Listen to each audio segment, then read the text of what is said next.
Hello and welcome to episode 11 of Stuckey's Travels. Today we're going to continue on our second part of our Utah trip. So grab your national park passport and away we go. So you can see where it's positioned in the US, and then you can see that this is our southern route from the last episode, but the bottom left-hand corner is going to be where Bryce Canyon and Zion National Park are located.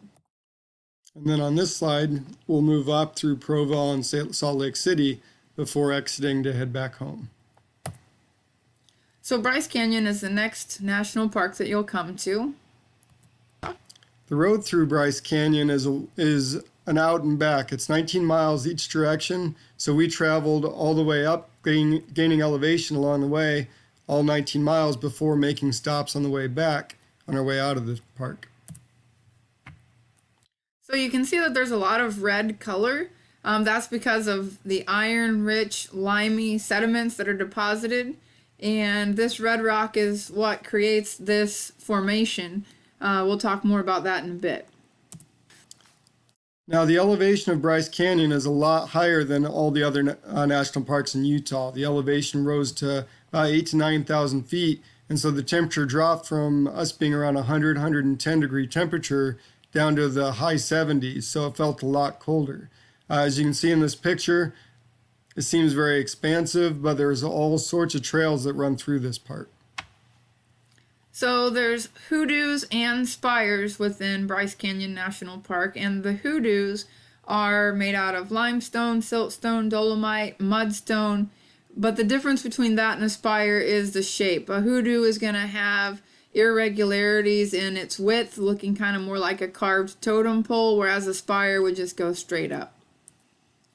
They have a neat program, at least when we were there, we assume it still exists, called I Hiked the Hoodoos. There's several spots in the park that have these markers that you'll see in the upper left-hand corner. This one was called Tower Bridge because it does look sort of like a bridge. And you could take a picture of yourself at each of those spots and get a little commemorative pin. So driving between Bryce Canyon and Zion, we had a book of kind of unknown travels, unknown trails, and there's a trail that took us to the Slot Canyon. It was Red Cave. We had to kind of hike a bit off the beaten path to get there, but it was very, very neat when we got there. So Slot Canyon's really hard to capture the beauty and the colors, but if you look up pictures of Antelope Canyon, that's probably the most famous Slot Canyon. It's just outside of Page, Arizona, but that'll give you a little bit better with professional photographs to see just the bright reds and how these canyons are formed. And you don't want to be there when it's raining because water will rush through these and you don't really have anywhere to climb up and get out. The next national park, the furthest southwest corner, is Zion National Park. This is called cross-bedded Navajo sandstone. It formed from migrating sand dunes that hardened into stone over time, and as layers added, it created this feature. And this kind of gives you an idea of the beauty of Zion. You can see the road that kind of travels through and how tall all these rocks are around the road and around the canyon through Zion. Miles mentioned the beauty of Zion. Zion was the fourth most traveled national park, only fourth to Smoky Mountains, Grand Canyon, and Rocky Mountain National Park. So definitely in good company. I believe between 3 and 4 million people go to Zion each year. Yep, and this road, very similar to Bryce, is out and back. And at the end, you can't actually get to the end of the road. You have to take a shuttle because there's not enough available parking. You also want to get there really early in the morning to get a parking spot. So one of the most popular trails in Zion is called Angel's Landing, and you can see the winding trail. We're going to show you a series of pictures so you can see how steep this trail is. It takes several hours to hike, but it's very rewarding once you get towards the top. You can see the switchbacks. Yep. And when you get up to the top, it's a sheer cliff down about 3,000 feet on both sides of you.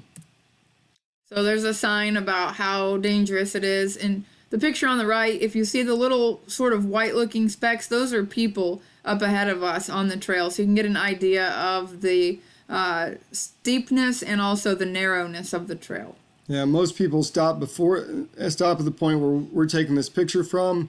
There are signs people have died on the next part, but people still do go and hike up that part. Very thin on both sides. There are deer within the park, as well as wild turkeys. Again, just another picture of the beautiful scenery. And lizards, this is a collared lizard. There are a lot of different colors that collared lizards come in. Probably, arguably, another one of the most popular trails is called the Narrows, and it is a slot canyon with the Virgin River running through it, and you can actually hike upstream.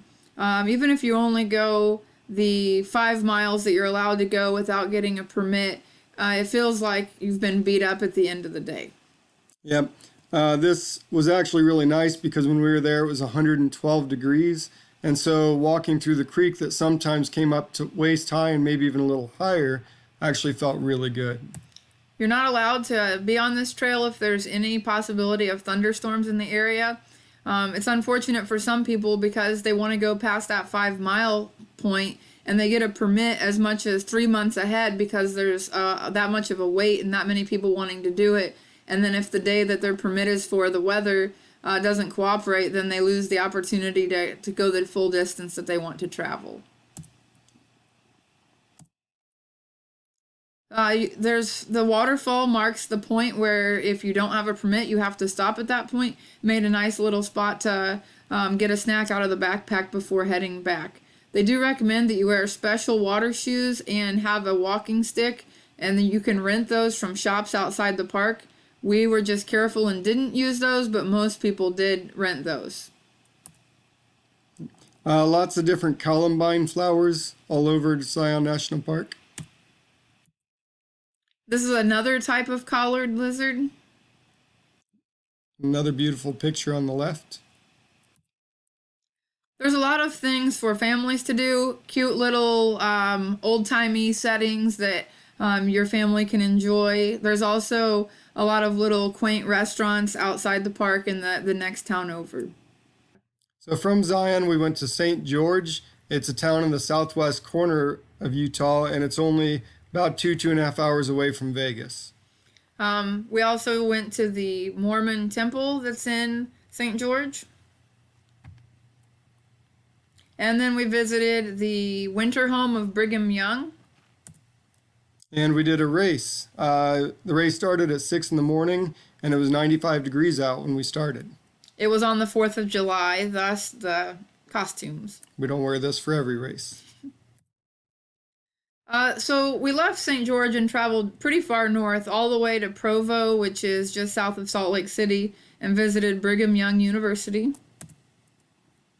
We also visited the University of Utah, which is in Salt Lake City. And then one of the things to see is Temple Square, which is the main Jesus Christ of Latter-day Saints temple in the United States. Some interior pictures. Here's a monument. And while we were there, you can't go to Salt Lake City without seeing the Great Salt Lake. There's a picture of the lake. We were not going to swim in the lake. We didn't have any plan of swimming in the lake, but then we figured we have to see if we really float, and it was amazing. I could not believe that you could actually just hover there and not have to try to hold yourself up. It was that salty. Yeah, I don't float in anything, and I floated very easily. So, but with the salt comes a lot of flies. So there were a lot of brine flies all over. So you had to be careful to keep your mouth closed and not let them get in your eyes. And certain parts of the water almost looked a pinkish color, and we were trying to figure out what it was, and it was like little brine shrimp. And then going around Salt Lake City, we got to see where the Utah Jazz play. Of course, Karl Malone and John Stockton are two of their most famous players ever, and there's statues of them outside the arena. And we also had to see where the Olympics had taken place. So back in 2002, this is where the Olympic flame was. You can still visit several of the event venues. This is where the bobsled took place. There's also a museum where you can see some of the older Olympic medals. You can see posters from when the Olympics were held. There's also uniforms that the skiers wore in different Olympics in different countries. And this is where the ski jump takes place. Notice the pool. There are actually people practicing the ski jump during the summer when we were there. They just go down and go right into the water. This is the larger ski jump.